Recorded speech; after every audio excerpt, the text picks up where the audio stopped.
Oke, jemaat sekalian, jadi inilah indahnya berjemaat ya di Grafe, indahnya berjemaat ya. Jadi Anda bisa bayangkan, saya sudah melayani Grafe 28 tahun ya. Berarti yang lahir di Grafe tahun pertama sudah sekitar 27-20 tahun ya, 27-28 tahun ya. Ada yang sudah menikah, jadi udah tumbuh besar ya. Ya puji Tuhan ya, sungguh adalah hal yang sangat indah. Kalau Anda lama di satu jemaat ya, Anda akan melihat ini ya, pergantian generasi ya. Kita lihat pergantian generasi yang baik ya terjadi di sini ya. Sungguh sesuatu yang sangat indah ya. Oke. Nah, hari ini saya akan melanjutkan apa yang disampaikan pada minggu ketiga bulan Juli yang lalu. Di 2 Timotius pasal 4. Ya, pada tanggal 16 Juli saya sampaikan ayat 1 dan 2. Dan hari ini kita akan melanjutkan di ayat 3, 4 dan 5. 3, 4 dan 5 ya. 2 Timotius pasal 4 ya, di ayat 1, 2, 3, 4 dan 5. Di ayat 1 dan 2 sudah kita bahas. Yang kita baca sedikit nggak apa-apa. Di hadapan Allah dan Kristus Yesus yang akan menghakimi orang yang hidup dan yang mati, aku berpesan dengan sungguh-sungguh kepadamu demi penyataannya dan demi kerajaannya. Beritakanlah firman, siap sedialah baik atau tidak baik waktunya. Menyatakanlah apa yang salah, tegurlah dan nasihatilah dengan segala kesabaran dan pengajaran. Karena akan datang waktunya orang tidak dapat lagi menerima ajaran sehat, tetapi mereka akan mengumpulkan guru-guru menurut kehendaknya untuk memuaskan keinginan telinganya. Mereka akan memalingkan telinganya dari kebenaran dan membukanya bagi dongeng. Tetapi kuasailah dirimu dalam segala hal, sabarlah menderita, lakukanlah pekerjaan pemberita Injil dan tunaikanlah tugas pelayananmu. Kita berdoa. Tuhan, terima kasih atas firman-Mu yang dituliskan bagi kami, menjadi pedoman bagi kami untuk memahami kebenaran-Mu, memahami polisi program-Mu, dan memahami apa yang terjadi, yang telah Engkau nubuatkan, sehingga kami mengerti dan kami harus bersikap dan bertindak bagaimana yang tepat yang Engkau inginkan. Terpujilah nama-Mu Bapa Sorgawi, kami berdoa dalam nama Tuhan Yesus Kristus. Amin. Oke.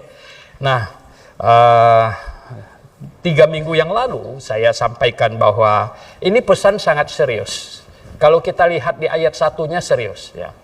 Ini Rasul Paulus bicara, ini surat terakhirnya dan ditulis kepada Timotius, anak asuhnya. Dan Paulus tahu tidak lama lagi dia akan meninggal ya. Dia akan pergi ya, dia akan kembali kepada Tuhan, dan makanya pesannya super serius. Kemudian yang kedua, di situ ada pesan di ayat kedua, beritakan Injil katanya ya, beritakanlah ya. Ini beritakanlah firman dalam keadaan apapun ya, apapun yang kau hadapi ya, bukan cuma suasana baik saja, baik atau tidak baik, Injil harus diberitakan ya. Kalau tidak ya, kita bahkan gini, bertahan saja tidak boleh, apalagi mundur ya, harus apa? Maju terus gitu ya, maju terus. Jadi bertahan saja salah ya, apalagi mundur gitu ya. Berarti kita harus maju terus gitu. Kemudian yang ketiga di masih ayat 2 itu adalah bahwa kita harus berani menyatakan yang salah, berani mengumandangkan yang salah, berani menegur ya, berani ini menasehati orang dan lain sebagainya. Ini bukan pekerjaan yang gampang. Ini pekerjaan yang susah. Tegur orang, nasehatin orang, nyatakan yang salah, ini bukan sesuatu yang gampang. Kalau Anda disuruh untuk gitu mengantar hadiah sama orang, ya, bahwa dia itu dapat hadiah 1 miliar, Anda disuruh ngantar gitu, atau Anda disuruh pergi tegur orang, dia salah, Anda pilih yang mana? Hah? Gimana? Kita ngantar hadiah sama orang lebih seru, betul nggak? Ya, bisa-bisa kau langsung dipeluk dan diciumnya, betul nggak? Kalau disuruh pergi katanya, tegurlah itu orang salah. Gitu. Waduh, kita tegur orang salah. Ya. Gimana cara kita mau sampai di rumah saja kita udah stres. Dianya belum tentu stres, kita yang stres duluan. Gitu. Nah, itu yang akan terjadi. Tetapi di sini katakan harus tetap lakukan itu. Tetap lakukan itu. Nah, hari ini ya kita akan lihat ayat 3, 4, dan 5. Ayat 3, 4, dan 5 ini kasih tahu kita apa? Di sini memberitahukan kita di situ katanya akan datang, karena akan datang waktunya orang tidak dapat lagi menerima ajaran sehat, ya. Tidak dapat menerima ajaran yang sehat katanya, tetapi mereka akan mengumpulkan guru-guru ya untuk memuaskan telinga mereka. Nah, berarti yang pertama ini akan datang waktunya yang tidak baik, yaitu waktu di mana orang tidak dapat lagi menerima ajaran sehat. Mengapa bisa begitu? Ya, mengapa bisa begitu? Paling tidak ada 3 penyebabnya. Hal yang demikian terjadi, suasana demikian terjadi, suasana yang tidak enak, suasana yang tidak bagus.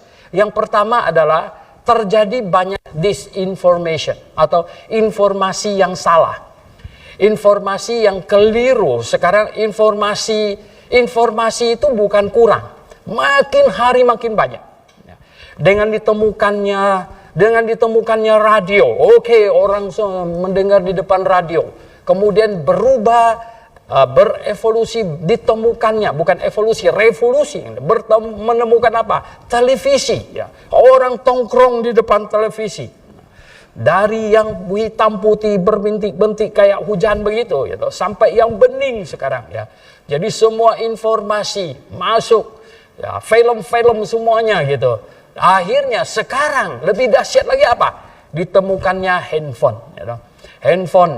Handphone saja bergenerasi-generasi. Masih ingat pakai Nokia dulu, gitu ya. Ya enggak? Waduh, ya. Saya waktu masih jadi salesman dulu itu pakai pager. Masih ingat pager gitu ya? Kita pakai pager dulu ya toh. Ya, ini atasan mau panggil bunyi apa? Timit, katanya ya. Waduh, kita mesti pergi ke tempat pinjam telepon pulang kantor. Ada apa? Gitu, karena di situ pagernya itu enggak nambahnya gitu ya. Dari pager ganti ke apa? Handphone Nokia dulu. Waduh. Yang paling seru, paling baru pernah terjadi BlackBerry. Wah, BlackBerry. Sekali ganti apa tau nggak? Ya? Wah, Android. Nah, semua yang lain berguguran. Akhirnya sekarang apa? Televisi semuanya, video, film, semua ada di dalam tangan. Boleh nonton setiap saat, nggak pakai jadwal. Maka banyak orang ya tidur jam 4 pagi, bangun jam 12 siang. Kacau balau ya. Nah, ini situasi sekarang, disinformation. Dunia dengan perkembangan teknologinya ya, di satu sisi sangat nyaman, betul nggak? Ya, kamu bisa bayangkan kalau kita baca cerita yang dipas hampir setiap pagi itu, bagaimana orang zaman abad 19, Anda bisa bayangkan, naik kapal dari Boston sampai ke Myanmar 165 hari. Ya ampun, ya, itu setengah tahun ya enggak, setengah tahun. Ya. Nggak heran pada waktu ada misioneri mau pulang ke Amerika cuti, ya, katanya apa? Waktu kapten kapal dengar mereka misioneri, nggak jadi bawanya. Diselidiki, kenapa persoalannya nggak dibawa dengan misioneri? Takut diinjili di kapal. Jadi misionerinya kapten kapal dan awak kapalnya udah ketakutan duluan. Ini misioneri kalau sama dia seratusan hari, kira-kira habis nggak kita ini? Gitu. Sama dia di kapal. Jadi kaptennya semuanya sudah ketakutan duluan. Gitu. Nah inilah ya, ini situasinya. Anda bisa bayangkan. Saya waktu baca itu saya langsung membayangkan. Waktu Rasul Paulus, tahu nggak ya? Dia ditangkap, dipenjarakan, dia disegel dengan satu orang prajurit. Ini orang pasti tobat, betul nggak? Gitu. Dia kalau sama Paulus 24 jam nggak bisa pergi gitu ya, disegel gitu ya, diinjilin sampai bagaimanapun juga dia nggak bisa pergi gitu ya. Kira-kira 24 jam dia bisa jadi orang Kristen. Nah, disitulah dia ketemu siapa tahu nggak? Ya, Onesimus. Kalau Anda baca surat Filemon, ya, ada satu orang budak yang namanya Onesimus. Ya. Ini budaknya Filemon. Ya. Waktu tertangkap mungkin dibawa ke Roma dan dia dipenjarakan bersama Paulus. Ya. Kemudian Paulus injili dia dan Onesimus bertobat. Saudara yang saya kasih dalam Tuhan, saya minta tolong Tuhan supaya saya jangan ditugaskan menginjil di penjara, masuk penjara dulu ke sana gitu ya. Nah, mungkin Anda perlu ya. Kalau Anda malas menginjil, nanti Tuhan bikin kau masuk ke penjara ya, dan kau nginjil di dalam sana gitu.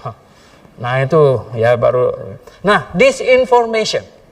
Yang kedua, tahu nggak apa? Apa yang menyebabkan suasana kok waktu di depan sulit, kata Rasul Paulus. Akan sulit, akan susah. Disinformation. Yang kedua, moral degradasi. Ya. Moral turun, degradasi. Moral turun. Oh, saudara yang saya kasih dalam Tuhan. Penurunan moral itu luar biasa. Penurunan moral ini ya. Wah, ini sampai sekarang kepada tingkatannya yang bukan lagi lampu kuning, lampu merah sudah. Ya. Ini sudah gawat darurat sebenarnya nih. Ya, ini moralnya. Sebenarnya ya. Ini dunia timur juga sudah ikut-ikutan. Di dunia barat itu anak umur 18 tahun ya, sepertinya mereka begini, merdeka kan ya gitu ya toh. Nah, merdeka. Umur 18 tahun langsung apa? Bilang sama orang tuanya. Ini saya sudah besar katanya ya, sudah dihitung. Kalau Indonesia malah 17, kalau di Amerika 18 ya. Saya sudah besar katanya, langsung dia cari kerja, kemudian dia pindah ke apartemen, nggak sama orang tua lagi. Freedom, bebas di sana. Nah, ini kacau balau saudara yang saya kasih dalam Tuhan ya. Anda bisa bayangkan, kemudian apa? Segala macam hal terjadi, anak umur 18 tahun gitu. Belum banyak pengalaman apa-apa, sekarang tinggal sendirian di apartemen gitu. Dan apa saja bisa terjadi saudara yang saya kasih dalam Tuhan. Nah, sekarang orang timur ikut-ikutan, padahal orang timur itu begini loh, orang tinggal sama orang tua sampai menikah, betul nggak ya? Tinggal sama orang tua sampai menikah, ya toh, menikah baru berpisah, ya toh. Nah, ini adat timur, ya toh. Adat timur, di mana hormat orang tua, sampai di Amerika, tahu nggak? Ya toh. Mereka tanya sama saya, ya, kenapa Andrew tidak pernah panggil nama Stephen? Sedangkan Stephen panggil Andrew, ya toh. Andrew panggil apa? Koko. What is Koko? Ya, kenapa enggak Stephen? Saya bilang begini, toh. Ini adiknya, ini kokonya, dia enggak ini. Ya, apalagi kalau di Amerika apa? Ya, kakeknya dipanggil namanya Robel. Ya, waduh, ngawur ini ya. Nah, makanya ya. Jadi ini situasi ini ya. Ini penularan ya. Budaya campur aduk begitu ya. Kelihatannya sepertinya begini, penurunan moral itu dia karena pelan, jadi hampir tidak berasa, dikit, akhirnya apa? Mau dibalikin lagi susah, ya loh. Nah, entah mulai kapan ini ya, saya juga belum selidiki. Orang pergi berenang, kenapa perlu pakai bikini sampai hampir tidak pakai baju, ya kan? Kenapa gitu ya, perlu macam begitu. Bukan cuma berenang perlu pakai begitu. Mungkin kalau berenang pakai beginian bisa tenggelam gitu ya, enggak? Karena berat gitu ya, akhirnya pakai. Tapi akhirnya apa? Main volleyball gitu di pantai, kamu bisa bayangkan gitu. Hampir tidak pakai baju juga. Saudara yang saya kasih dalam akhirnya semuanya makin kacau. Moral degradasi. Ya. Dan yang ketiga adalah kebebasan yang hampir tidak ada barrier sama sekali. Hampir tidak ada batasan. Bebas sebebas-bebasnya. Oh saudara yang saya kasih dalam Tuhan Yesus. Nah, tiga faktor ini menyebabkan apa? Waktu di depan, kata Rasul Paulus, karena akan datang waktunya orang tidak dapat lagi menerima ajaran yang sehat. Ya, ajaran sehat udah nggak masuk. Ya. Situasinya sudah sedemikian rupa. Penemuan teknologi yang hebat menyebabkan semua itu. Satu bidang, satu aspek menyumbang sedikit, semuanya menciptakan kondisi yang semakin tidak kondusif. Itulah keadaannya. Dan akhirnya di ayat yang mereka katanya ya tidak, dan mereka katanya mengumpulkan ya guru-guru menurut kehendaknya untuk memuaskan keinginan telinganya, membuka ya dong. Ini ya, mengumpulkan guru palsu, mengumpulkan guru untuk menyenangkan telinga. Oh saudara yang saya kasih dalam Tuhan, ini zaman dimana informasi begitu banyak. Karena informasi begitu banyak, ya orang banyak mendengar pengajaran, bahkan khotbah. Hari ini ya, saya banyak dikasih usul, gitu. Bikin TikTok video pendek untuk merangsang orang. Oh, banyak sekali hari ini. Tetapi tahu nggak, yang biasanya mereka buat konten katanya, buat konten. Itu tahu nggak apa? Mereka itu mengajarkan ada 5 hal yang paling tidak boleh dijalankan orang yang mau sukses. Macam-macam gitu. Ada 3 hal yang harus diperhatikan kalau mau pilih pasangan hidup gitu. Ya. Ada 2 hal kalau mau hidup sukses segala macam. Macam-macam tuh konten itu penuh macam begitu. Saudara yang saya kasih dalam Tuhan, ya saya kita kadang-kadang yang nonton gitu kan gitu ya. Wah ini seru banget ini, betul nggak ya? Saudara yang saya kasih dalam Tuhan, akhirnya kan manusia jadi gini loh, yang kita senang, yang kita carikan kita senang. Saking berlimpahnya sekarang di dalam genggaman kita. Orang cari yang apa? Yang mendidik, yang menegurnya. Bodoh ini pendeta, khotbahnya macam begitu lagi gitu. Masa begitu nggak boleh katanya gitu. Ini siapa mau ke gereja macam dia begitu gitu. Masa pakai baju katanya masih begini, pakai baju gitu. Ada orang bilang sama Pak Suhento, baju orang saja kamu mau urus katanya. Oh iyalah gitu. Saudara, begini saudara, ini kondisi ini ya toh. Ini kondisi demikian. Saudara yang saya kasih dalam Tuhan Yesus. Ini memang situasinya akan menuju ke situ. Ini bahkan sudah dituliskan oleh Rasul Paulus 2000-an tahun yang lalu loh. Anda bisa bayangkan. Dia sudah lihat, dia sudah tahu ya. Orang nanti katanya mengumpulkan guru-guru untuk menyenangkan telinganya. Yang dia senang itu adalah apa? Ya, yang dicari. Oh ya, bagus ya. Sekarang orang berlomba-lomba bikin konten. Ya kadang-kadang ini yang macam-macam begini ini ya. Bagus ya? Ya bagus sih. Nggak ada yang salah. 5 hal mau jadi orang sukses. Ya, didengar-dengar ya. Bangun pagi gitu ya. Ya semua dari zaman dulu sudah tahu ya. Bangun jam 12 siang nggak bakalan sukses, betul nggak ya? Ya semuanya. Tapi ini sekarang ini nih zamannya begitu ya. Ya nggak? Begitulah saudara yang saya kasih dalam Tuhan. Tapi akhirnya senang juga. Apalagi kalau yang konten itu yang cantik lah, yang ganteng lah, betul nggak? Makin dilihat makin seru gitu ya dong. Wah ini situasi dunia ini. Jadi orang katanya apa ya? Mengumpulkan ya guru palsu ya. Karena kita hanya mau menerima yang senang saja. Padahal sesuatu yang bersifat mengoreksi kita, sesuatu yang bersifat mau mengajar kita jadi baik ya, itu sulit itu, tahu gak? Itu sulit itu. Kenapa ditemukan itu pil itu dimasukkan dalam kapsul? Pil itu dimasukkan dalam kapsul. Itu kenapa, tahu gak? Karena memang ada banyak obat yang pahitnya bukan main. Wah, saya sudah rasakan obat yang pahit itu udah banyak ya. Awal-awal saya kena diabetes, banyak orang kasih obat gitu. Termasuk Pak Alfred katanya itu apa? Wah, ini akar pohon dari sanger entah dari mana, direbus tau gak? Ampun nih makan. Aduh, rasanya gitu itu. Sampai di sini aja udah mau dikeluarin lagi, tapi katanya bisa sembuh. Udah ditahanin aja gitu kan. Nah, saudara yang saya kasih dalam, kenapa ditemukannya kapsul? Kapsul itu memang karena banyak obat itu pahit ya. Banyak obat itu pahit ya. Memang ya. Nah, maka itu pengajaran yang baik, teguran, ya, teguran yang membangun, teguran yang membuat orang sehat, teguran yang memajukan orang. Kadang-kadang ya, bukanlah hal yang enak didengar, bukan hal yang gampang, yang enak. Tapi itu semacam obat, ya. Itu semacam obat. Telanlah itu. Nah,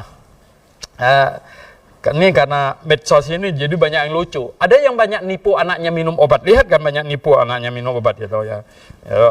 Ini semangka yang botolnya di luar sini, jadi tusuknya lewat begitu. Anaknya minum ya. Kenapa semangkanya pahit begitu? Ya kena tipu lagi. Nah, saudara yang saya kasih dalam Tuhan, ya kita nggak usah ditipu-tipu begitu, betul nggak? Nah, kita harus mengerti bahwa apa, tahu nggak? Pengajaran yang baik ya. Kadang-kadang ya itu sangat pahit, ya, betul sangat pahit. Ya. Rabu malam saya bilang ya kadang-kadang kita mau berdoa, penguasa-penguasa, ya, penguasa-penguasa yang jahat-jahat, ya. Karena orang Kristen tuh baik, ya, kita berdoa Tuhan, tolong dia, selamatkan dia, ampuni dia. Kadang-kadang kita berdoa Tuhan, tempeleng dia Tuhan, betul nggak? Boleh nggak kita doa Tuhan tempeleng dia? Ya. Wih, saya rapat staf di RBC di sana, ya di Ambawang. Penutupannya saya berdoa, Tuhan, saya bilang, ya, kalau di antara kami di sini, ya, ada yang korupsi, ada yang ambil sesuatu atau apa atau melakukan hal yang tidak patut, tolong tempeleng kami, termasuk saya, Tuhan. Harus selesai rapat yang datang bisik saya, doanya galak sekali Pak, katanya. Ya memang harus begitu, saya bilang. Ya Tuhan, tempelenglah, termasuk saya juga. Ya, karena kita bukan hanya memerlukan manisan-manisan. Ya. Kita bukan memerlukan gula, manisan, susu melulu. Kadang kita perlu obat yang pahit. Amin. Ya. Cuma sekali. Nah, ini ya. Ini penting sekali. Nah, saudara yang saya kasih dalam Tuhan, ya. Manusia memang mencari kesenangan. Oleh sebab itulah, ya, maka mengumpulkan guru, ya. Ya sini kurang menyenangkan, pindah ke sana lebih menyenangkan. Jadi bukan mencari yang lebih benar, Nah, ini gawat ini, ya, bukan mencari yang benar. Anda bisa bayangkan, ya, berapa banyak hari ini zaman sekarang ini orang pergi ke gereja mencari yang benar. Berapa banyak? Oh, tidak banyak, saudara, tidak banyak, ya. Saya yang sering menulis artikel dan kemudian mengirim, ya, bahwa apa? Hal utama seseorang mencari gereja itu adalah mengutamakan apakah gereja itu mengajarkan kebenaran atau tidak. Kalau tidak mengajarkan kebenaran, ya, kalau Anda tidak di dalam kebenaran, Anda tidak di dalam gereja yang benar, Anda bisa bayangkan, ya. Anda sudah bergiat di dalamnya, tiap minggu datang rajin, ya loh. Wah, sumbang ini, sumbang itu, keluar tenaga, keluar duit, segala-galanya. Waktu mati, dienyahkan nama Tuhan. Betul nggak? Oh, Tuhan bilang apa? Enyahlah daripadaku. Weh, Tuhan. Ya, makanya Matius pasal 7, dia komplainnya apa? Bukankah kami, ya, sudah melakukan mujizat, bernubuat demi namamu? Belum lagi, bukankah saya sudah menyumbang ini, menyumbang itu, melakukan ini, melakukan itu? Bukankah demikian? Ya, saudara yang saya kasih dalam Tuhan Yesus, karena tidak mencari yang benar, Anda di dalam yang salah. Lalu di dalam yang salah, segala hal yang lain itu dilakukan, itu akan sia-sia. Ya, akan sia-sia. Oleh sebab itu yang nomor satu penting, yang nomor satu utama itu apa? Dapatkan yang benar dulu. Yang benar. Nah, setelah ketemu yang benar, barulah hal-hal berikut yang lain. Ya. Hal-hal berikut yang lain. Nah, dapatkan yang benar, ya. Dapatkan yang benar. Terutama sekarang kita diperingatkan, kita akan menghadapi waktu yang sulit. Waktu yang sulit untuk kita bersaksi, untuk menginjil. Oh, hari ini makin hari makin sulit. Ya. Tadi di sekolah minggu, ya, kita bicara sekarang ini betapa sulitnya menginjil, terutama di negara-negara maju. Saya bilang, tahu nggak kenapa bisa begitu sulit? Ya, kenapa bisa begitu sulit? Tadi kita bahas di sekolah minggu. Ya. Yohanes datang, Yohanes Pembaptis, tunjuk Tuhan Yesus. Tuhan Yesus melayani. Bagaimana Tuhan Yesus untuk membuktikan dirinya Mesias? Membuktikan dirinya Mesias, bikin mujizat. Tuhan Yesus melakukan mujizat. Sampai Tuhan Yesus bilang apa? Seandainya kalian tidak mau percaya kepadaku, mungkin karena latar belakangnya, anak tukang kayu, wajah juga nggak tampan-tampan banget, ya, malah jelek Alkitab bilang. Tapi setidaknya katanya, lihatlah pekerjaan yang kulakukan. Apa? Melakukan mujizat. Kenapa dia melakukan mujizat? Karena kitab Yesaya 35 ayat 5-6 jelas menubuatkan bahwa Mesias datang, orang buta akan melihat, orang tuli akan mendengar, orang timpang akan berjalan. Maka itu ketika Yohanes di dalam penjara mau bikin pasti apakah Yesus ini benar-benar Mesias yang dinubuatkan, dia utus muridnya tanya, apakah engkau dia atau kami harus menunggu yang lain lagi? Tuhan Yesus bilang apa? Dia nggak bilang sama Yohanes, ya toh, betul, sayalah dia. Nah, dia bilang Yohanes apa? Dia bilang, kasih tahu Yohanes, orang buta sudah melihat, orang timpang sudah berjalan, orang tuli sudah mendengar, dan Injil sudah diberitakan kepada orang-orang miskin. Itulah dia, nggak salah lagi. Nah, seharusnya orang mengenal dia itu Mesias. Lalu, zaman Rasul-Rasul apa dong? Zaman Rasul-Rasul, alah Petrus ini siapa? Ini kan nelayan, tukang tangkap ikan, ya, dan lain-lain sebagainya. Pendidikannya tidak seberapa, ya, dan lain sebagainya. Tetapi, ya, kenapa mereka didengar akhirnya? Wow, ya, mujizat pertama yang Petrus buat di apa katanya? Ya, di pintu elok. Ya, sampai ada lagunya, di pintu elo terdengarlah. Ada apa katanya? Ya, orang lumpuh bangkit berjalan. Wah, akhirnya banyak mujizat terjadi. Sampai apa? Ya, Ananias dan Safira. Ya. Tadi ya di sekolah minggu, Ananias Safira dibunuh sama Petrus. Saya bilang bukan, dibunuh sama Roh Kudus. Ya. Kalau dibunuh sama Petrus masuk penjara. Ya. Bukan ya, karena dibunuh oleh Roh Kudus. Jadi ya saudara yang saya kasih dalam Tuhan, waktu Tuhan Yesus, zaman Rasul, otoritas untuk meyakinkan orang itu apa? Mujizat yang mereka buat. Mujizat. Nah, hari ini, mengapa kita begitu sulit untuk menginjil? Mengapa bisa begitu? Karena Soeharto tidak lagi diberi kuasa untuk melakukan mujizat. Betul. Nah, oleh sebab itu ada sekelompok orang Kristen merasa kepingin balik zaman itu. Aduh, kalau nggak ada kuasa, saya ini nggak dihargai ini, gimana? Makanya maju ke depan, gitu. Bangkit berdiri, gitu. Wah, ada tim yang disuruh diri dulu mepet-mepet. Jadi kalau kau di gini, kamu tumbang, kan tumbang semua, betul nggak? Gitu. Apa tuh tumbang semua? Wih, seru tumbang semua. Tapi ada juga yang, buka jasnya, dikibasin, orangnya roboh semuanya. Nah, show of power, unjuk kekuatan. Saudara yang saya kasih dalam Tuhan. Saudara, ya, iblis numpang di situ. Iblis numpang. Lah kenapa? Sebenarnya, saudara yang saya kasih dalam Tuhan, perbedaannya sekarang adalah di tangan kita ada Alkitab. Ya, nah, zaman itu, ya, zaman Tuhan Yesus dan zaman masih ada Rasul, meyakinkan orang dengan kuasa. Fokusnya kepada diri orang itu. Zaman sekarang saya bilang, ini bukan saya. Ini Alkitab. Jadi yang saya junjung tinggi itu bukan saya tampilkan. Lihat saya, ya. Lihat kuasanya. Lihat kuasanya, bukan. Hari ini yang kita junjung. Ini perbedaan, ya. Ini firman Tuhan. Firman Tuhan. Nah, saudara yang saya kasih dalam Tuhan Yesus Kristus.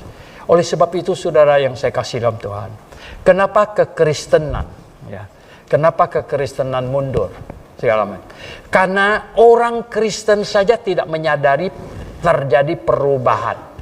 Bahwa dulu itu adalah fokus kepada person, orang yang memberitakan itu, para rasul. Sekarang fokusnya kepada firman Tuhan. Ini. Dulu meyakinkan orang dengan kuasa, sekarang meyakinkan orang dengan argumentasi. Dengan argumentasi. Saudara yang saya kasih dalam Tuhan, ya. Nah, karena meyakinkan orang dengan argumentasi itulah, ya, maka mana lebih gampang, mana lebih sulit, ya. Oh, ini lebih sulit, saudara, ya. Kalau Tuhan, coba Tuhan beri kuasa sama Suhento, ya toh, wah, saya hebat misalnya gitu, ya enggak. Saya bilang begini, tiba-tiba saya bilang, atat, ya udah berdiri. Saya angkat dia naik sampai kepala nyentuh dek itu, turun lagi pelan-pelan. Gitu. Kira-kira penuh nggak nih ruangan dalam 1-2 hari, betul nggak? Gitu. Wih, kuasanya dahsyat, ya no, dahsyat, ya no. Suruh semuanya berdiri, ya no. Saya begini, gitu, tumbangnya sampai ke itu apa tangga di sana gitu, semuanya bertumbangan, dahsyat nggak gitu, ya no. Wih, dahsyat. Tapi sekarang Tuhan tidak mau macam begitu lagi. Justru iblis yang tonjol-tonjol kuasa. Tuhan mau kita memberitakan firman-Nya. Nah, memberitakan firman-Nya ini perlu argumentasi. Ini perlu sekolah, perlu belajar, perlu tahu teks-teksnya. Sampai orang tanya, bahasa aslinya mana? Yang kita junjung tinggi, yang tidak ada asli, yang tidak ada salahnya, bahasa aslinya, teksnya mana? Tahun berapa? Begini, begitu, begini. Ini perlu argumentasi, saudara. Perlu argumentasi, ya enggak? Ya, itu kamu bilang apa? Ya, ayolah, percaya kepada Tuhan. Ya, Tuhannya mana? Waduh, kalau coba Tuhan kasih Suhento kuasa. Kamu mau Tuhan mana? Hah? Nih Tuhan mana saya kasih tahu. Dia terpental ke belakang sana. Pasti dia bilang, Tuhan yang mana? Sembah sujud gitu, betul nggak? Tapi sekarang kalau dia bilang, Suhento Tuhannya mana? Ada Tuhannya yang berfirman di Alkitab. Ya, mana saya tahu Alkitab ini firman Tuhan? Mana saya tahu Alkitab ini firman Tuhan? Waduh, pusinglah, ya. Akhirnya saudara yang saya kasih dalam Tuhan Yesus Kristus, tahu nggak? Ya. Sedikit sekali orang Kristen yang bisa berargumentasi, betul nggak?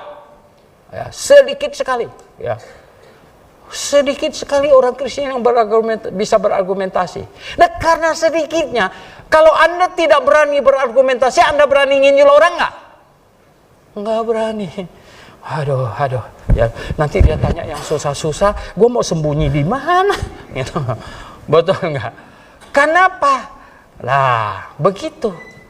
Saudara yang saya kasih dalam Tuhan Yesus, oleh sebab itu saudara yang saya kasih dalam Tuhan, ya, ini adalah zaman orang berargumentasi. Ya. Maka itu saya malah suruh mahasiswa-mahasiswi semuanya gitu. Saya bilang di medsos, kalian jawab orang dulu, jangan akhirnya cepet-cepet langsung tanya saya. Gitu. Coba kamu jawab dulu. Kadang-kadang saya baca di WA, wah ada jawabnya bagus-bagus juga ya, pinter ini. Saya mulai tahu, ini mulai pinter deh. Jawab orangnya hebat-hebat gitu ya. Wah saudara yang saya kasih dalam Tuhan, ini bagus gitu ya. Kenapa? Karena kita di zaman yang sulit katanya. Di zaman di mana kita ini akan berhadapan dengan ini katanya, orang-orang yang tidak lagi mau menerima ajaran sehat, tapi mereka mengumpulkan guru palsu untuk menyenangkan telinganya, dan mereka memalingkan telinganya dari kebenaran dan membukanya kepada dongeng. Saudara yang saya kasih dalam Tuhan Yesus, Anda tahu dongeng apa yang terhebat yang sudah didongengkan ribuan tahun, hampir 2000-an tahun? Dongeng apa, tahu nggak? Dongeng bahwa Yesus dilahirkan tanggal 25 Desember. Betul nggak? Dan dongeng satu lagi adalah Yesus disalibkan hari Jumat. Itu dongeng. Dongeng yang lain tidak sepopuler itu. Ini dongeng yang paling populer, saudara. Paling populer. Ya. Nah, cuman orang GBIA yang mengargumentasikannya. Nah, sekarang kita harus bisa. Nah, sekarang kalau Anda berhadapan dengan orang, berapa sanggup Anda berargumentasi dengan orang? Wih, sebelah sana enggak bodoh-bodoh amat loh. Mereka hebat loh. Saudara yang saya kasih dalam Tuhan, dengan tiap-tiap hari saya post ya di Facebooknya saya juga post itu sejarah ya, sejarah renungan itu ya. Sekarang saya di tag terus dengan apa tahu nggak? Ada grup Katolik, Katolik itu. Dia bilang saya apa? Ini pendeta sinting apa saja udah kasih mereka namanya saya bilang. Yang katanya apa gitu? Yang katanya apa? Menyalahkan Katolik terus. Padahal Katolik tidak pernah bunuh orang. Wah, segala macam. Segala macam tidak. Itu yang bunuh tuh Kaisar, bukan Katolik. Padahal Kaisar masih anak buahnya Katolik gitu kan. Segala macam itu mereka bikin hebat sekali. Saudara yang saya kasih dalam Tuhan Yesus, kita akan memasuki zaman waktu yang saya kasih tahu kamu, Wikipedia pun bisa diubah-ubah, betul nggak? Jangan banyak orang pikir apa, oh Wikipedia itu pasti sudah benar. Siapa dulu yang nulis, betul nggak? Siapa dulu yang menulis di situ, saudara? Oh, saudara yang saya kasih dalam Tuhan, kita di zaman itu, di zaman ini sekarang ini. Nah, oleh sebab itu, ya, mari saya berkata, orang Kristen, Alkitabiah. Anda perlu apa? Anda perlu apa? Anda perlu catch up. Anda perlu mengejar. Anda perlu mengimprove diri. Kita sudah dikasih tahu kita akan masuk ke zaman yang begitu sulit. Ya. Zaman di mana orang tidak mau mendengar ajaran sehat, maunya dengar yang palsu-palsu semuanya. Lah, kita bagaimana kalau sudah macam begitu? Saudara yang saya kasih dalam Tuhan Yesus, maka itu kita mesti belajar. Kita mesti belajar ya. Kita mesti melengkapi diri, mengequip diri, melengkapi diri dengan pengetahuan. Melengkapi diri. Start awal. Ya, melengkapi diri. Oh, sekarang kita zaman di mana informasi bertebaran. Dan sehingga apa? Ketika kita mau menginjil orang, kita membagikan sesuatu kepada orang, pertanyaannya sangat banyak. Anda tidak bisa menjawab orang. Anda akan kesulitan, saudara. Jangankan mendapatkan orang untuk mengikut kita, Anda sendiri mungkin bisa terhanyut malah. Bisa terhanyut. Nah, itulah ya. Oleh sebab itu, saudara yang saya kasih dalam Tuhan Yesus gitu. Kita lihat ayat terakhir, ayat 5 di sini bilang apa? Ayat 5 ini bilang apa? Tetapi kuasailah dirimu dalam segala hal. Kuasailah dirimu. Kuasai diri itu apa gimana? Menguasai diri itu artinya mengendalikan diri dengan baik gitu. Jadi kita bisa teguh, bisa kokoh karena kita menguasai diri, tidak pusing-pusing, tidak sempoyongan gitu. Jadi menguasai diri. Saudara, menguasai diri dengan apa? Menguasai diri dengan mantap, mempunyai pengetahuan yang mantap, ya. Iman kita mantap, jadi kita tidak tergoyahkan. Kita menguasai diri dengannya. Kuasai dirimu dalam segala hal. Sabar menderita. Sabar menderita. Wow. Mungkin bukan menderita jasmani. Ya. Katakanlah tidak ada yang pukul kamu segala macam. Anda tahu nggak? Ya, betapa zaman sekarang ini diterol. Ya, diterol. Ya, macam-macam diterol. Saya ingat dulu belum ada handphone. Saya masih tinggal di atas di sana itu awal-awal. Karena siaran radio ya dan banyak tulis traktat disebar. Seringkali ada telepon bunyi, angkat enggak ada. Bunyi, angkat enggak ada, gitu. Banyak kali itu. Tengah malam bunyi, kita angkat enggak ada, ya. Kita takut nanti kalau tidak angkat penting gimana, ya. Bunyi kering, kita angkat enggak ada dan dengar orangnya matikan teleponnya, klik gitu. Oh ya, waduh, ya loh. 1 jam lagi telepon bunyi, kita angkat lagi. Nah, itu zaman dulu, belum ada handphone segala macam. Zaman sekarang ya, terol ya, segala macam, maki-makian segala macam. Saya menasihatkan kepada orang-orang GBIA, kalau orang maki kita jangan balas. Jangan balas maki. Kalau dia maki, kita maki balik, jadi tembak-tembakan makian. Apa jadinya kalau sudah macam begitu ya toh? Tidak, ya kita tidak demikian. Maka itu di sini nasihat Rasul Paulus perlu kita perhatikan. Apa katanya? Kuasailah dirimu dalam segala hal, sabarlah menderita. Lakukan pekerjaan pemberita Injil. Ini. Lakukan pekerjaan pemberitaan Injil. Jadi saudara yang saya kasih dalam Tuhan, tetap kita harus beritakan Injil. Sesuai dengan kapasitas kita. Kalau Anda tidak pintar berargumentasi, belajar pelan-pelan. Kalau ketemu yang sulit, lemparkan kepada yang lebih pintar. Lemparkan kepada yang lebih pintar. Ini begitulah kita lempar. Sekurang-kurangnya bisa menyebarkan brosur. Betul nggak? Sekurang-kurangnya itu bisa menyebarkan brosur. Ya. Kadang-kadang kita bayar parkir, saudara. Saya seringkali kalau saya bayar parkir, setelah saya kasih duit, saya kasih brosur, terima kasihnya sampai berlebih-lebihan. Makasih Pak, terima kasih. Katanya, waduh, saya nggak tahu dia baca apa tidak sih. Tapi terima kasihnya saja sudah kita merasa sangat apa? Wow, ini mantap ini penerimaannya. Terima kasihnya mantap sekali gitu ya. Sesudah itu kita pergi, dia buang, kita tidak tahu. Tapi itu urusannya dengan Tuhan. Tapi saya sudah kerja, saya sudah kasih dia brosur, dia terima kasih sekali. Mudah-mudahan dia bisa membacanya. Jadi apa katanya di sini? Lakukanlah pekerjaan pemberita Injil. Lakukan pekerjaan pemberita Injil. Ini bukan hanya penginjil punya tugas, tapi ini semua orang. Amin. Semua jemaat melakukan ini. Dan yang terakhir, tunaikanlah tugas pelayananmu, setia dalam pekerjaan Tuhan, tugas pelayanan. Oh saudara yang saya kasih dalam Tuhan Yesus, kondisinya makin buruk, kata Rasul Paulus, tapi kita punya tugas. Kita bukan orang yang menyerah pada keadaan. Ya sudah, kondisinya buruk, sudah tidak ada lagi yang bisa saya kerjakan. No. Tadi di awal saya bilang apa? Bertahan saja kita sudah salah. Apalagi mundur. Betul nggak? Berarti kita harus apa? Maju. Maju. Amin. Oke. Mari kita berdoa. Jemaat yang dikasihi Tuhan. Nasihat Rasul Paulus.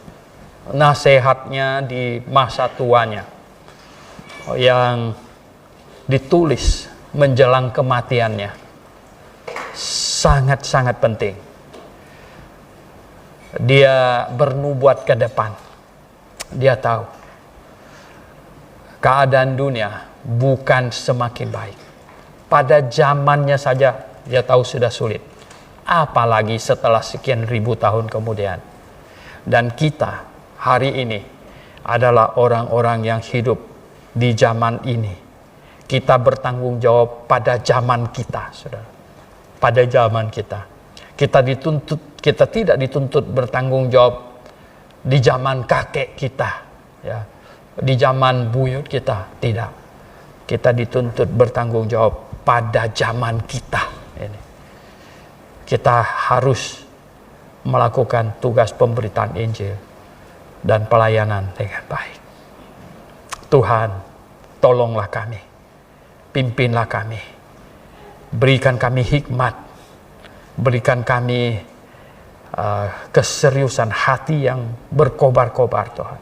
Terus Tuhan, karena dinubuatkan keadaan yang buruk dan kami harus melawan, harus bereaksi, bukan pasrah. Kami harus bekerja.